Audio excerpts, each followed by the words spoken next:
We provide you the platform to turn your dreams into reality. Give wings to your aspirations with KR Mangalam University. Bihar की सियासत में इस बार नई धुरी बने हैं मुस्लिम वोटर। एक तरफ आरजेडी नेता तेजस्वी यादव वक्फ कानून को रद्द करने की बात कर रहे हैं, तो दूसरी तरफ बीजेपी पसमानदा मुसलमानों के बीच अपनी पैठ बढ़ा रही है। सवाल है कि क्या इस बार चुनाव सिर्फ 17.7% वोट के इर्द गिर्द सिमट जाएगा। हर पार्टी इसी वोट बैंक को हथियार बनाने के अब नए नए पैतरे अपना रही है। बिहार में मुसलमानों की आबादी करीब 17.7% है। इन वोटों का सीधा असर 87 विधानसभा सीटों पर पड़ता है, जहां मुस्लिम आबादी 20% से ज्यादा है। यानी ये सिर्फ एक संख्या नहीं, बल्कि बिहार की सत्ता की चाबी है। बीजेपी ने इस बार अपनी रणनीति साफ कर दी है। उसे मुसलमानों में खास तौर से पसमानदा तबका प्यार करता है। पसमानदा यानी वो मुसलमान समुदाय जो सामाजिक और आर्थिक रूप से पिछड़ा हुआ है। इनकी संख्या कुल मुस्लिम आबादी का करीब 80% है, यानी पूरे वोटरों में लगभग 14% मुसलमान पसमानदा हैं। बीजेपी इन्हीं को रिझाने की कोशिश में लगी है। पिछले दिनों ईद पर सौगाते मोदी नाम से तोहफे बांटे गए। अब बिहार बीजेपी कार्यालय में एक भव्य पसमानदा सम्मेलन हुआ, जिसमें प्रदेश अध्यक्ष दिलीप जायसवाल और डिप्टी सीएम सम्राट चौधरी खुद मौजूद थे। उधर आरजेडी नेता तेजस्वी यादव ने वक्फ कानून को मुद्दा बनाकर मुस्लिमों का पूरा वोट बैंक अपनी तरफ खींचने की कोशिश शुरू कर दी है। तेजस्वी का कहना है कि वक्फ कानून मुस्लिमों के हक के खिलाफ है और अगर उनकी सरकार बनती है तो वो इसे खत्म कर देंगे। इतना ही नहीं, तेजस्वी यादव लगातार भारतीय जनता पार्टी और नीतीश कुमार पर भी हमलावर दिखाई देते हैं। अब हमको लगता है कि ये लोग जो है प्रेसिडेंट रूल जो है वो लागू करवाएंगे। देखिए आने वाले समय में ये बड़ा साजिश होने जा रहा है। बिहार में मोदी जी जो है प्रेसिडेंट रूल लगवा करके, राष्ट्रपति शासन लगवा करके सारा कमान अपने हाथ में लेने वाले हैं। आप सोचिए कितना बड़ा मुद्दा है ये।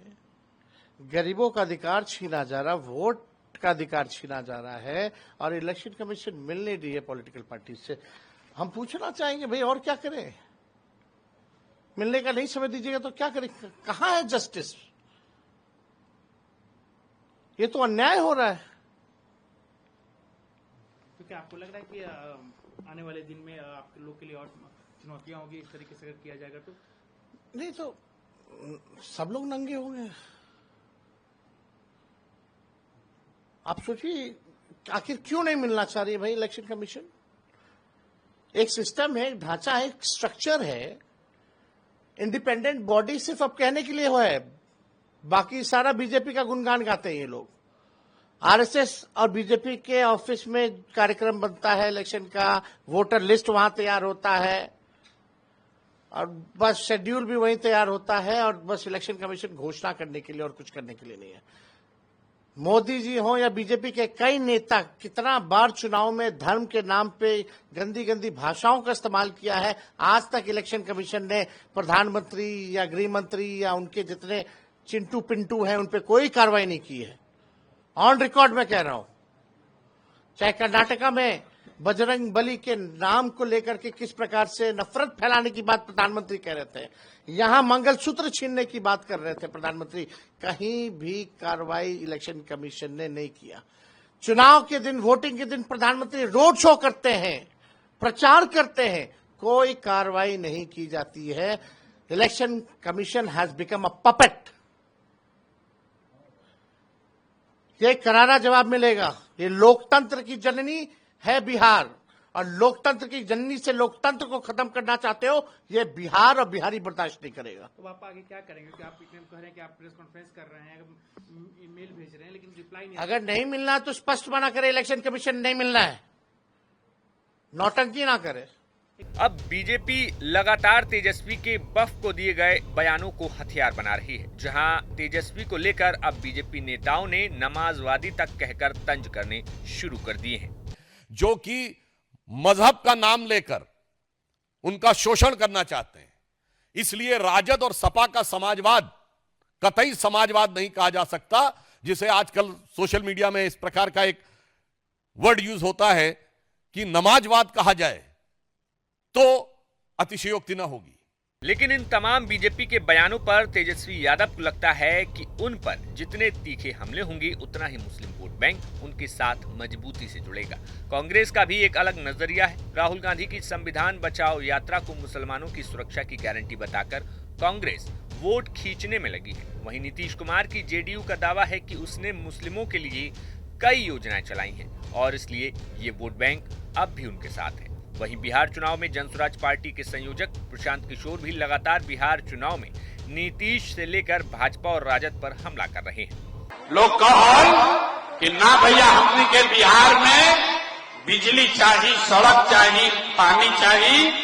लालू जी के राज में बिहार में बिजली, पानी, सड़क ना रहे तो नीतीश कुमार के बिहार में, नीतीश के राज में बिजली के बिल 1000 आओ चाहे 2000, घरे घरे सबके बिजली आइल बा कि नहीं आई।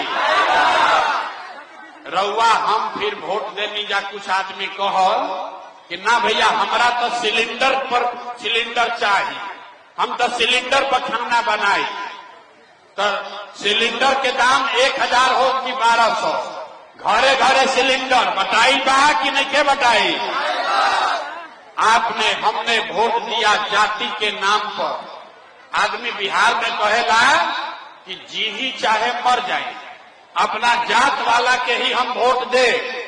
तो भैया राउर जात के जो नेता लोग बाड़न जा, तो राउर लइकन के पढ़ाई रोजगार के बाद ना कैलन, लेकिन जाति के बाद और जाति के गिनती जनगणना पूरा बिहार में लोग करैले बा कि नहीं के करैले। हथवा उठा के बोले के बाद जाति के जनगणना भइल बा कि नहीं के भइल। हम 5000 गांव में गइल बानी, लेकिन ऐसा गांव के आदमी आज तक ना भेटेले जेकरा मुंह में जबाने नहीं थे। यही से नरक में जियत आ जाए भाई। जोर से बोलो। आपने हमने वोट दिया मोदी जी का भाषण सुन के कि मोदी जी गुजरात में बड़ा विकास कैले बाड़ा। तो भैया मोदी गुजरात में तो विकास कर रहे हैं, पूरा देश का पैसा ले जाके गुजरात के गांव गांव में फैक्ट्री मोदी लगावता। अब पूरा बिहार से भोजपुर, रोहतास, गढ़हनी से राउर हमार घर के सवांग लड़का गुजरात में जाके नौकरी मजदूरी करत जा कि नहीं धंजा कर। ए भाई कौना बात पर वोट देनी जा कि ना मिलल।